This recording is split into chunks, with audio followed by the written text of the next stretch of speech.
Well, I'd like to welcome everybody to another episode here of Behind the Desk, where we do an in-depth with CEOs, business leaders, VPs, and innovators around the world. Today, most clinics focus on checking boxes and moving on. Therapy Achievements quietly built a heaven where people rebuild life after stroke, brain injury, cancer, or lymphedema, actually feel seen, challenged, and supported. In this episode, I sit down with the founder, Karen Hislop, to explore how she created a different kind of rehab practice, the real-world pressure she's juggling behind the scenes, and what the next chapter could look like when smarter systems and tech finally start working for her instead of against her. Karen, I want to pass it over to you. Oh, well, thank you, Brandon. I'm Karen from Therapy Achievements, and I'm CEO. I started Therapy Achievements in 2009. I had worked at HealthSouth for many years, and then HealthSouth became no more. And it made me so sad when we were discharging our patients because there wasn't really a good place for them to go at that time in our area. To get all three services, OT, PT, and speech. And I'm a true believer that multidisciplinary therapy helps people get further along the road more efficiently. And so that's when I started Therapy Achievements. I love that. It seems like just trying to find that problem, right? I always say, if you have a problem, solve it. Exactly. So Karen, you've been in neuro rehab and occupational therapy for decades. What was the moment you realized, I don't just want to work in a clinic, I want to build my own place to do this completely differently? That moment, I was still working at HealthSouth when that happened. And it was when the director came and told me that one more time we were going to resurrect a program that we had killed twice already, and I was to go out and market this program. And it's like, okay, that's it. I'm not going out and telling people one more time, oh, and by the way, we're going to do this again, and not actually really do it well. Yeah, I can see a lot of that being a problem in that industry as well, where you just keep forcing that down, and then you're like, you know what, I'm going to step aside. So Therapy Achievement started, like as you said, back in 2009 with a pretty bold mission. What gap did you see in stroke, in the brain injury, MS, Parkinson's, and cancer rehab that made you say, if no one else is doing this, I will? Neuro is my love. I love working with people with brain injury, with neurological problems, because it's a puzzle. They are people who were functioning just fine, and then most often out of the blue, in one moment, your life has changed forever. And you are trying to figure out, who am I? What can I do? How do I pick up the pieces? And so I love being part of that problem solving of, what do you still have? What do you need to fill in the gaps with? Where are you going to go from here? Who are you going to be now that you're not the person that you were prior to this happening to you? I couldn't even imagine having something like that occur in my life, where I'm functioning completely, everything's normal, and then in one foul swoop, it's completely changed. And not just, incremental, where, you've got a boot on your leg. This is life-changing. Right. And scary. So terrifying. Kind of leading into that, you work with people at some of their hardest points in their lives. What still lights you up on random Tuesday and reminds you, this is exactly why I started this practice? It is my mission in life. I just know it is that, helping people when they are at a complete loss, when they're at the bottom, when they don't know, how am I going to keep going? Standing beside them and saying, it's going to be all right. I've never had a stroke. I've never had a spinal cord injury, but I've worked with a lot of people who have, and I can help you figure this out. We will figure this out together. Being able to help people like that. I know a lot of people like yourself get into medicine and kind of venture down those paths because it's a calling. You have to want to help people to do that. And that's just incredible that you can do that, especially at those types of moments in their lives where it is kind of their lowest and you're there to raise them up. Kind of switching the conversation a little bit to like today, and like what's the changing landscape. So rehab today doesn't look like rehab 10 years ago. Oh, no, What, not at all. what big changes are you seeing in, neuro, lymphedema, cancer rehab, especially around what patients expect and what payers will actually support? So everything has changed. Payment has changed. We keep being expected to do more with less. Educational requirements have changed. Back in the day when I started, you got a 4-year degree in therapy. Now you get a doctorate degree. And school expenses are incredibly more than back in the day when I went to school. Trying to balance out, is the cost of getting my doctorate in PT going to be worth it for what I get paid when I come out of here with all kinds of student debt? So that's very challenging. I really do feel bad for young people starting off in their career, because they do come out of school with such incredible debt now. It's kind of frightening. That's a challenge. Keeping up with all of the changing technology and all of the new treatment techniques. It's exciting, but at the same time, it's taxing. It takes a lot of energy to keep up with all of the changes that are going on and make sure that you've got the background education that you need, the understanding that you need to implement this to be most effective for your patient. The ability to refine diagnoses. Now that we've got these advances in imaging, it seems like more than ever, people come in with these very rare, unusual diseases and diagnoses that 10 years ago, no one would have expected you to keep up with this kind of stuff. But now you need to know, we have Google to help us figure it out, but still it takes effort to keep up with all of the explosion in information that we've gotten in diagnosing and treating patients. People are different. People talk about different generational differences, and there really are generational differences. Back when I was a kid, life was very different. Expectations for us were very different. Our expectations of the world were different.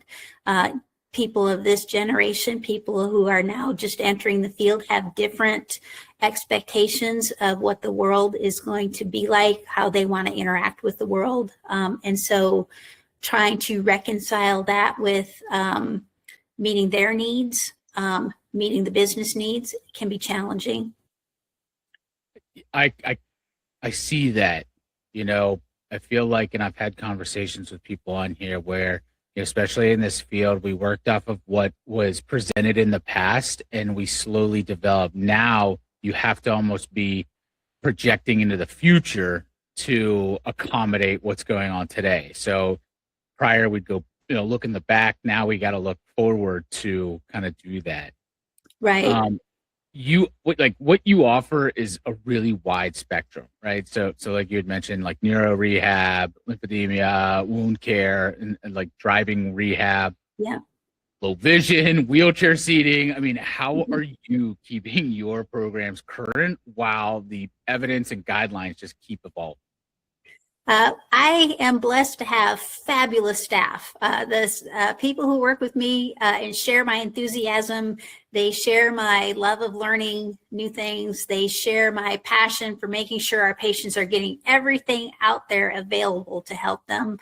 So it is a team effort. There's no way we could do all of this with just one person. So that's really the key, is we've got a super team of therapists who are just as passionate about helping people as I am. It's always important to support yourself and surround yourself with people who have the same vision that you do. Yes.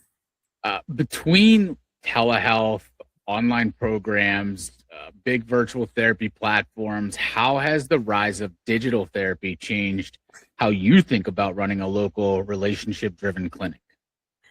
So digital has been a challenge. I like to do my own marketing. So I like to try to keep up with, SEO and website and all of that stuff. And sometimes that this whole AI stuff is like, rocking that boat just when you think you've got it figured out how you need to stay in front of everyone, because that's the key, right? You've got to stay in front of people so that they know you have this to offer to them. If they don't know you're there, they're not going to find you. So that's part of why I like trying to do marketing and reputation management, is so that people can find us and know how to get the help that they need. But probably that's been a little bit more challenging for me to keep ahead of the curve on that one than even the patient treatment has been.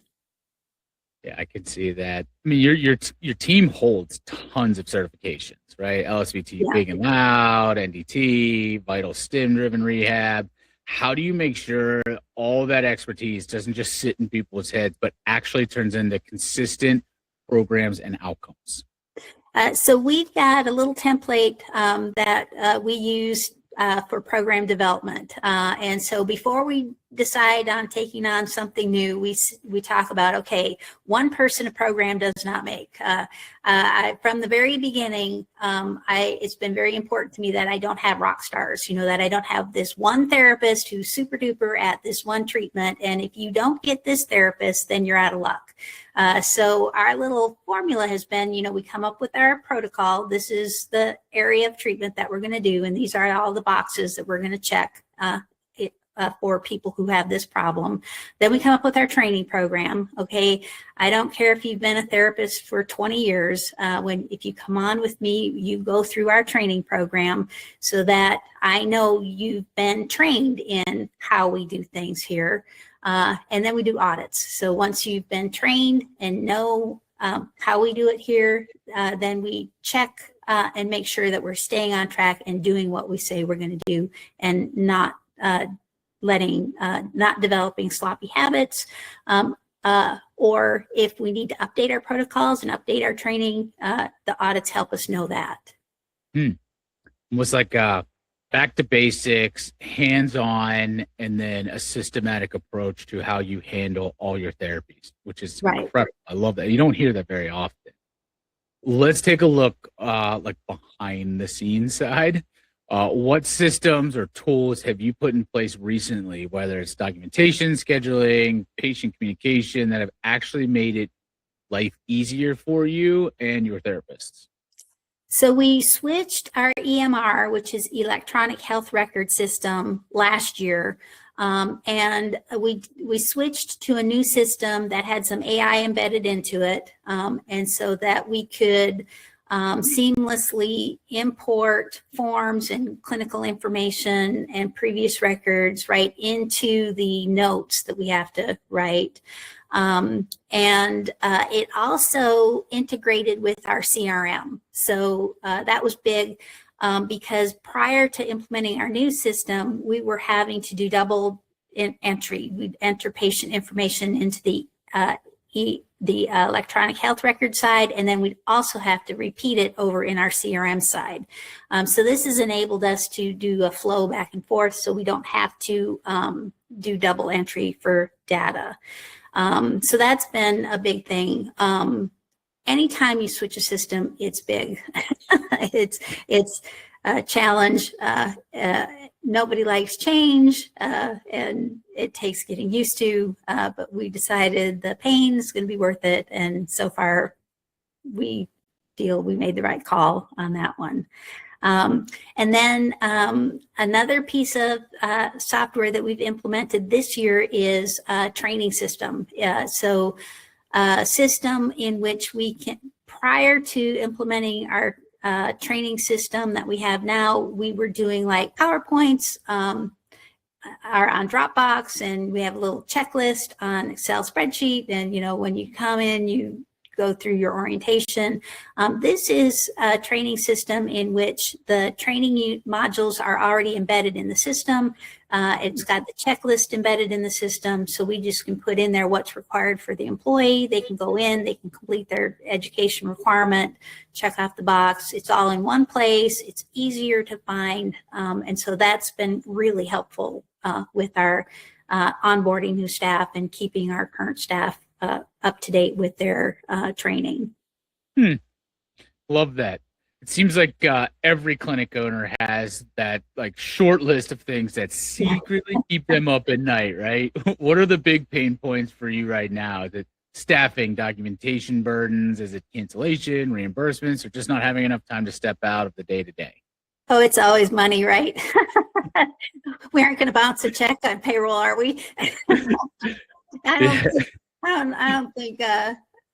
I talk to my friends. I don't care how old your business is. There's always, that like, oh my gosh, like we do have enough money for payroll, right? Always the scariest thing, I'm sure, especially when it comes to being a business owner, that you're right. That's just going to keep you wide awake. It's cash flow. We know we got money coming in, but is it going to hit the bank in time is payroll going to hit the bank first, or is this chunk of money we got coming in going to hit first, If you could snap your fingers and clean up one messy area in the business, whether that's billing, scheduling, tracking outcomes, or knowing which programs are most profitable for you, what would you fix first and why? Oh, it would definitely be staying credentialed with these insurers. Oh gosh. The system is crazy. Wow. And like, kind of elaborate a little bit on that in case those that are out there may not understand exactly what you mean. So we are in network. So part of the challenge with healthcare is we don't set our prices. The payers do, right? The insurance companies set what we get paid. And so in order to be able to bill insurance, we have to be in network with them, which means we accept their allowable rate. So each insurer has different allowable rates. Each CPT code has a different allowable rate for each different provider. It's very complex. And you have to be credentialed with each payer. Not only does your company have to be credentialed, but each of your providers, each of my therapists has to be individually credentialed with these insurance companies, as well as our company has to be credentialed. And so sometimes it can take up to 6 months to get credentialed. And so that means that we can provide therapy, but we won't get paid for any therapy provided by that new therapist until they complete the credential process with each payer. So obviously, somebody takes a new job, they're not going to wait 6 months to get paid. We've got to pay them up front, but we don't get that payment until they get credentialed. And then every so often you have to re-credential with payers. And so the whole thing's really, there's umbrella companies that will credential for a number of different insurers, but the ball is always moving, and it's always changing, and trying to keep up with it can really be a challenge. I can even imagine. You kind of alluded to this earlier with the way you put systems in place, but you've really built something that's really mission driven. Where do you feel the tension between your heart as a clinician and the hard realities of running a financially healthy practice?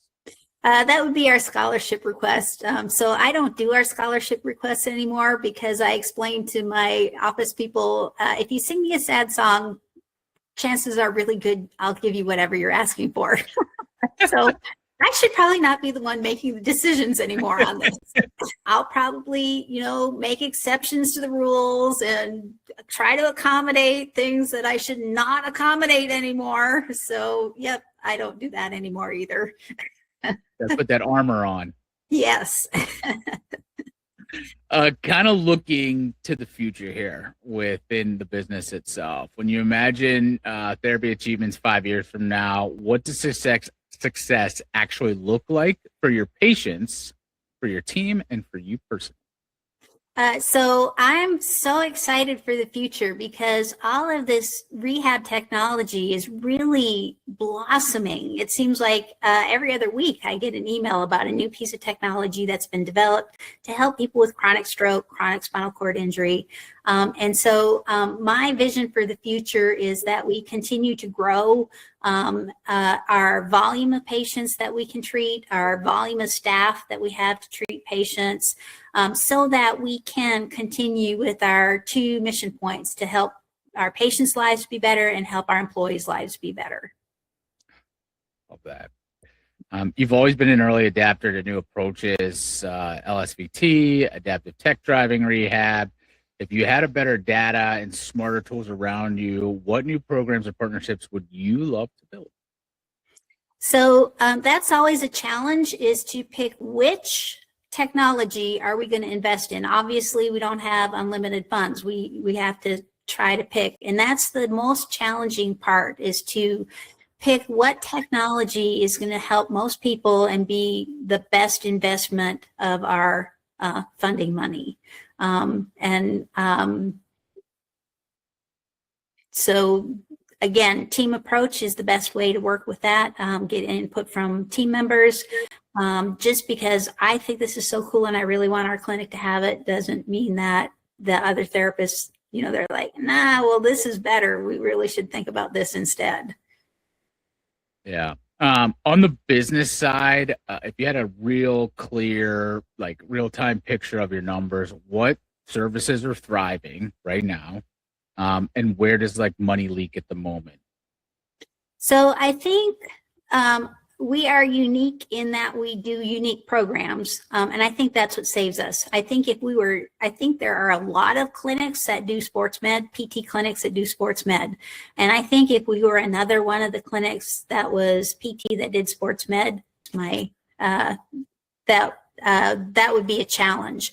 But because we do have a diverse, we have diversity in what we do. We have a focused diversity, is I guess how I'd describe it. We don't do everything under the sun, but we do neuro rehab, and we do it well. We do lymph rehab, we do it well, and we do driving rehab, and we do it well. And because we have 3 buckets to pull from, I think that keeps our cash flow better than if we were strictly focused on physical therapy for sports med and pain management. How do you like really see like support? Like, how would you change any decisions that you currently make month to month if you could see which patients need more attentive care, more billing help, assistance, things like that? Probably the biggest challenge I've had is trying to grow our team members into leadership positions. And that's been from the get-go. It's kind of the nature of the beast, right? I hire patient therapists who are passionate about patient care, and that's what they want to do. They don't want to do management. They don't want to do, team growth stuff. They want to treat patients. And then the other challenge is sometimes people think that they're good at managing, but they're really not. And so that's been my biggest challenge from the get-go, is trying to develop leadership skills, and for people to see my vision of the leadership end of it, how I want our leadership team to be, and to be able to implement that. I can talk personally with trying to build teams and wanting them to become the leaders that you want them to become, right? And almost take the ownership like you had mentioned. It is a difficult challenge. I know personally it was difficult for myself to pass that conviction of leadership and want to take ownership to my team members. I couldn't even imagine, knowing the position that you're in, that's got to be a challenge. Now, there's a lot of talk, and you kind of mentioned it earlier a few times, about AI and the intelligent systems helping clinics run smoother. When you think about your future, where would you most where would you really like a smart assistance to sit beside, right? Is it in the scheduling? Is it documentation follow-up, or planning how to invest your time and money for the biggest impact for your business? It's documentation and scheduling. Yeah, that would be very helpful if we didn't have to spend so much time making sure we're putting all of the information in each note that's required to get paid. And can you elaborate a little bit on that, so that some of our viewers out there who may be starting up a business, they kind of may not understand what that means real time? In the documentation, in the medical billing system, everything is put into computers via numbers. So your diagnostic code is actually a number, and your treatment codes are actually a number. And these algorithms match. Your diagnostic code has to match your treatment code, In other words, it has to be the right treatment for that diagnoses. And again, the challenge is that's always a moving ball. The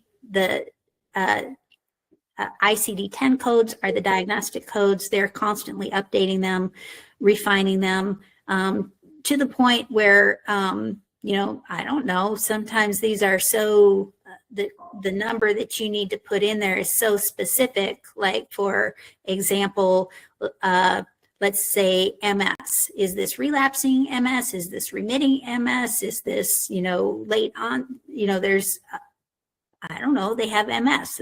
The doctor sent us a script with this person who has had MS. The patient's not sure. It's like, well, I've had MS since I've been about, 36.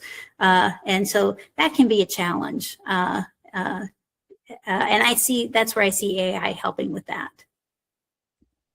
Tell me, or I should say, tell our audience, as we kind of wrap up here, really give them some advice from somebody in your position and your stature within the community and business itself, that you want them to know going into a practice like this or getting into a field like this.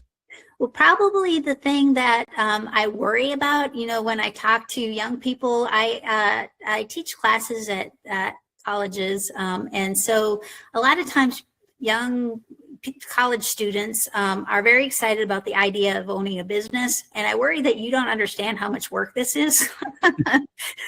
Like, if you want to work day and night, literally, then yeah, this will be great. But if you think that you're going to hire staff who are going to do all this stuff for you, it's probably not going to work out so great for you. First of all, yeah, you're working all the time, especially startup. And then also, you're not getting paid, like we talked about payroll earlier. So guess what? If we don't have enough money for payroll, guess who doesn't get paid? Tag, it's you. So that's yeah. And because of that, I caution people with young children, wait till your kids are older. Time goes so fast. Your kids are so precious. Make sure you have time to spend at ball games, and don't miss your kids growing up, because you can't get it back. You can always work forever on your own business, but you can't get time back with your little guys. Spoken like a true mom. That's incredible. I've got kids myself. I do agree. It's one of the things that we strive very hard for, to make sure that we always have the time. Yeah. Jobs will come and go, money will come and go, but that time is lost forever. Yeah. And will never come back. Karen, I want to thank you so much for joining us today. Your insights, your input is so valuable. What you're doing right now to help those people in those dire needs that have life-changing events is just impeccable. It's incredible to see. So I want to thank you deep down from the bottom of my heart for joining me today, and sharing what you've learned over the years. Oh, well, thank you. I really appreciate your having me on today. Well, ladies and gentlemen, this is another episode of Behind the Desk, with an in-depth conversation with CEOs, VPs, business leaders, and innovators. Thank you again for listening. We'll see you on the next one.